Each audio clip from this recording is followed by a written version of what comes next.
কারো গায়ে পা লাগলে তাকে ছুঁয়ে সালাম করা যাবে কি? অসাবধানবশত কোনো মানুষের শরীরে পা লাগলে নতমস্তক হয়ে সালাম করা বা তার পায়ে স্পর্শ করে চুম্বন করা যাবে না। এটা কুসংস্কার। এই কারণে সৌজন্য দেখানো, ক্ষমা চাওয়া যথেষ্ট হবে।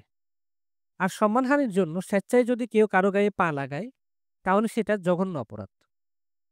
এই জন্য ব্যক্তির কাছে ক্ষমা চাওয়ার সাথে সাথে আল্লাহর কাছেও তওবা করতে হবে। নবী সাল্লাল্লাহু আলাইহি ওয়াসাল্লাম বলেন, আল্লাহ আমার উম্মতকে ভুল, বিস্মৃতি ও জোরপূর্বক কৃত কাজের দায় থেকে অব্যাহতি দিয়েছে। আয়েশা রাদিয়াল্লাহু তাআলা আনহু নবী সাল্লাল্লাহু আলাইহি ওয়াসাল্লামকে তার ২ হাত তুলে দোয়া করতে দেখেছেন।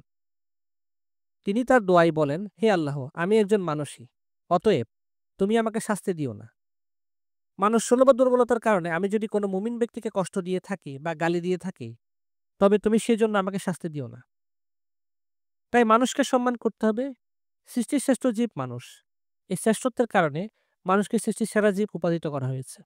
তিনি বলেছেন, নিশ্চয়ই আমি আদম সন্তানকে মর্যাদা দান করেছি। আমি তাদেরকে স্থলে ও জলে চলাচলের বাহন দান করেছি।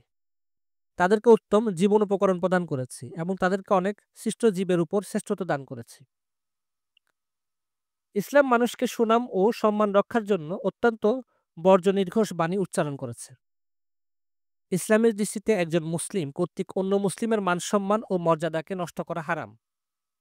আব্দুল্লাহ ইবনে আমর রাদিয়াল্লাহু তাআলা আনহু বলেন, নবী সাল্লাল্লাহু আলাইহি ওয়াসাল্লাম বলেছেন, যেই ব্যক্তি আমাদের ছোটদেরকে স্নেহ করে না এবং আমাদের বড়দের প্রতি সম্মান প্রদর্শন করে না বা সম্মানের প্রতি খেয়াল রাখে না, সে আমাদের অন্তর্ভুক্ত নয়।